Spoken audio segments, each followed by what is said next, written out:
ça commence plutôt mal dans la cour de récréation.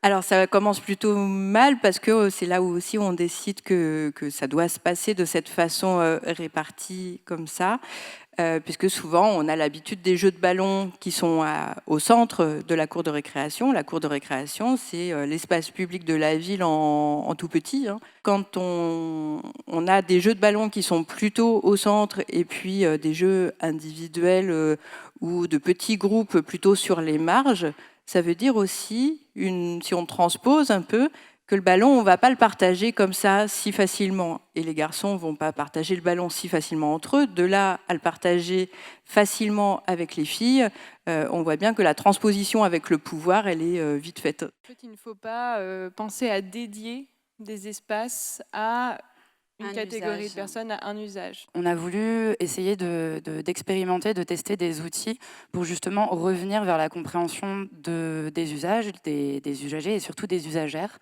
et pour regarder comment est-ce qu'elles pratiquaient l'espace public, quelles étaient leurs difficultés.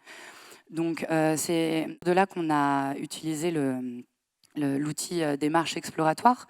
Ça consiste à réaliser une marche avec des habitantes. On peut également inclure des habitants. Il n'y a pas ou très peu de femmes dans les entités qui prennent des décisions. Certaines questions vont pouvoir être éludées, mises de côté.